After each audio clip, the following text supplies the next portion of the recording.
Advocate Baldev Sachidanandan, ഇടതുപക്ഷം കൃത്യമായി ഇതിനകത്ത് പ്രതിരോധത്തിലാണ്. അത് ഹൈക്കോടതിയിൽ നിന്ന് പോലും ഒരു വലിയ തിരിച്ചടിയൊക്കെ ഉണ്ടായി. ഇത് ഏത് തരത്തിൽ സൊല്യൂഷൻ ഉണ്ടാക്കണമെന്നുള്ളൊരു സംശയത്തിൽ നിൽക്കുന്ന സാഹചര്യത്തിൽ കോൺഗ്രസ് KCBCയുടെ ഒരു നിലപാടിന് മുന്നിൽ പ്രതിരോധത്തിലാക്കുന്നത് ദേശീയ തലത്തിൽ കൂടിയാണ്. ഒരു പക്ഷേ ഒരു അധികാരം കൈകടത്തൽ അല്ലെങ്കിൽ അത്തരത്തിലൊരു സമ്മർദ്ദത്തിലേക്ക് KCBC കടന്നിരിക്കുകയാണ് എന്ന് ഇടതുപക്ഷം കരുതുന്നുണ്ടോ? ഇടതുപക്ഷത്തിനും മതേതര ജനാധിപത്യ പ്രസ്ഥാനങ്ങൾക്കും ദേശീയ തലത്തിൽ ഒരേ നിലപാടാണ്. അത് കോൺഗ്രസും അക്കാര്യത്തിൽ ഇടതുപക്ഷവുമായിട്ട് സഹകരിച്ചു നിൽക്കുന്ന ഒരു പ്രസ്ഥാനമാണ്. ദേശീയ തലത്തിൽ ഞങ്ങളുടെ കാഴ്ചപ്പാട് ഭാരതത്തിന്റെ മതേതര ജനാധിപത്യ സങ്കല്പങ്ങളെ അല്ലെങ്കിൽ വിശ്വാസങ്ങളെ താർക്കത്തക്ക രീതിയിൽ ഒന്നിനും ഇടതുപക്ഷവും നിൽക്കത്തില്ല, കോൺഗ്രസും നിൽക്കത്തില്ല എന്നാണ് ഒരു വിശ്വാസം. പക്ഷെ ഇവിടുത്തെ പ്രശ്നം ഭാരതീയ ജനതാ പാർട്ടി എന്നും അവരുടെ ഒരു വർഗീയ അജണ്ടയുണ്ട്.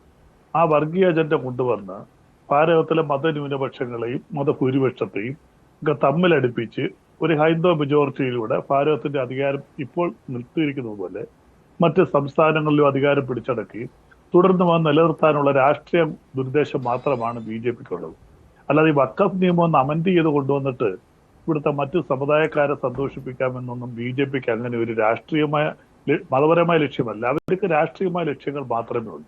എങ്ങനെയെങ്കിലും കുറച്ച് വോട്ടുകൂടെ കൊണ്ടുവരിക. പിന്നെ ഈ ആക്ട് ഇത് കോൺഗ്രസ് കൊണ്ടുവന്ന ആക്ട് അല്ല. ഇത് 1913 ബ്രിട്ടീഷുകാർ കൊണ്ടുവന്ന ആക്ട് 1954 അത് സാധൂകരിക്കുകയും 95 അമെൻഡ് ചെയ്യുകയും ചെയ്തു. ഇതിനകത്ത് ചില കാര്യങ്ങൾ ഞാൻ തർക്കമില്ല, ചില കാര്യങ്ങൾ അതിനകത്ത് ദോഷകരമായി ചില സമുദായങ്ങളെ ഹിന്ദുക്കളെ ഉൾപ്പെടെ ബാധിക്കുന്നുണ്ട്.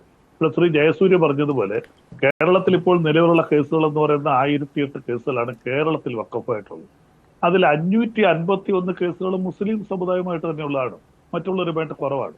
ഇപ്പൊ ഇന്ത്യ മൊത്തത്തിലെടുത്താൽ തന്നെ ഏറ്റവും കൂടുതൽ ഭൂമിയുള്ള അവരത് പറയുന്നതാണ്, ശരിയാണ്, ഏറ്റവും കൂടുതൽ ഭൂമിയുള്ള ഒരു പ്രൈവറ്റ് ഇൻസ്റ്റിറ്റ്യൂഷൻ വഖഫ് ബോർഡാണ്, ഇന്ത്യയിലുള്ള വഖഫ് ബോർഡാണ്. പക്ഷെ അമെൻമെന്റ് കൊണ്ടുവരുമ്പോൾ ഒരു മതന്യൂനപക്ഷത്തിന്റെ അധികാരങ്ങളെ കവർന്നെടുക്കുന്ന രീതിയിലുള്ള അമെൻമെന്റ് കൊണ്ടുവരാൻ പാടില്ല. കാര്യം ഇവിടെ ഇരിക്കുന്ന ബഹുമാനപ്പെട്ട ജയസൂര്യയുടെ എനിക്ക് ചോദിക്കാനുള്ളത്, കേരളത്തിലെ ദേവസ്വം ബോർഡിൽ ഒരു ക്രിസ്ത്യാനി ഒരു മുസ്ലിമിനെ മെമ്പറാക്കാൻ ഇവിടുത്തെ ദേവസ്വം ബോർഡ് അംഗീകരിക്കും, ഇവിടുത്തെ ഹിന്ദുക്കൾ അംഗീകരിക്കും. ഈ അമെൻമെന്റിൽ അങ്ങനെ നിരവധി കാര്യങ്ങളുണ്ട്. അമുസ്ലിങ്ങളെ അതിന്റെ ബോർഡിന്റെ ഈ വഖഫ് ബോർഡിലേക്ക് കൊണ്ടുവരിക, അധികാരം കളക്ടർക്ക് കൊടുക്കുക, അതുപോലെ തന്നെ ചെയർമാനെതിരെ അവിശ്വാസം കൊണ്ടുവരാതിരിക്കുക, കാര്യങ്ങളെല്ലാം കേന്ദ്രം തീരുമാനിക്കുക, സംസ്ഥാന ഗവൺമെന്റുകൾക്ക് ഒരു അധികാരവും ഇല്ലാതിരിക്കുക, ഭാരതത്തിന്റെ ഫെഡറൽ നേച്ചറിനെ തന്നെ തകർത്തുകൊണ്ട് എന്തിനെ ആഡിറ്റിംഗ് പോലും പരിപൂർണമായിട്ട് കേന്ദ്രം ഏർപ്പെടുത്തുന്ന ആഡിറ്റിങ് വഖഫ് ബോർഡിലേക്ക് കൊണ്ടുവരുന്നു. ദേവസ്വം ബോർഡിൽ ആഡിറ്റിംഗ് അങ്ങനെയാണോ നടക്കുന്നത്? ഏതെങ്കിലും ഒരു ദേവസ്വം ബോർഡ്, കേരളത്തിൽ നിരവധി ദേവസ്വം ബോർഡ് ഉണ്ടല്ലോ, അവിടെയൊക്കെ എങ്ങനെയാണോ ആഡിറ്റിംഗ് നടക്കുന്നത്? അപ്പൊ അവിടെയൊക്കെ ഹിന്ദുക്കളില്ലാത്തവരെ അവിടെ കയറ്റാൻ പറ്റുമോ?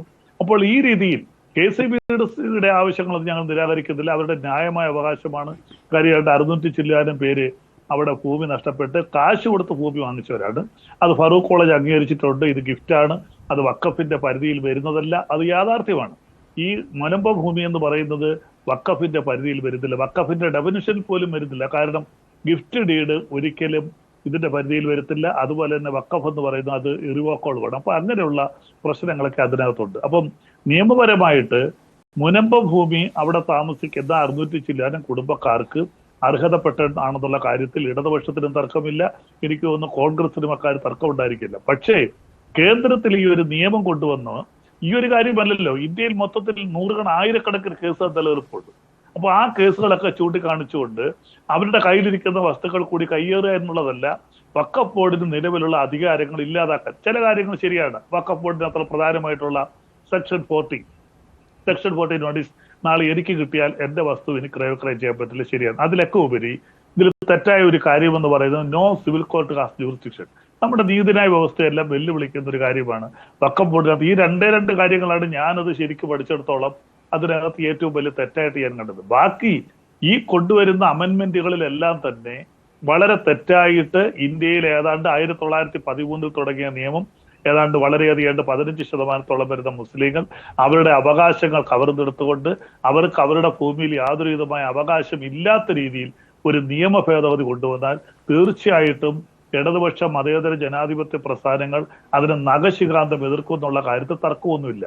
ബഹുമാനപ്പെട്ട KCBCയുടെ ഫാദർ ജോഷി പറഞ്ഞ കാര്യം വളരെ കാര്യമാണ്. കാര്യം അവർക്ക് അവരുടെ സഭയുടെ താല്പര്യങ്ങൾ, അതിലുപരിയായിട്ട് ഈ 610 കുടുംബങ്ങളുടെ താല്പര്യം അവരുടെ മാത്രമല്ല, അത് ഇവിടുത്തെ ഇടതുപക്ഷത്തിന്റെ ആവശ്യമാണ്, കോൺഗ്രസിന്റെ ആവശ്യമാണ്, കേരളത്തിലെ ജനങ്ങളുടെ എല്ലാവരുടെയും ആവശ്യമാണ് അവരുടെ കാര്യങ്ങൾ സംരക്ഷിക്കുക എന്നുള്ളത്. പക്ഷേ അതുകൊണ്ട് ഇന്ത്യയിൽ മൊത്തത്തിൽ നിലനിൽക്കുന്ന നമ്മുടെ മതനിരപേക്ഷത, മതസൗഹാർദ്ദം ഇല്ലാതാക്കാൻ ഇടതുപക്ഷം കൂട്ടുനിൽക്കില്ല. കോൺഗ്രസും ശക്തമായ ഒരു നിലപാടെടുക്കും എന്ന് തന്നെയാണ് എനിക്ക് അതിനെക്കുറിച്ചുള്ളൊരു കാഴ്ചപ്പാട്.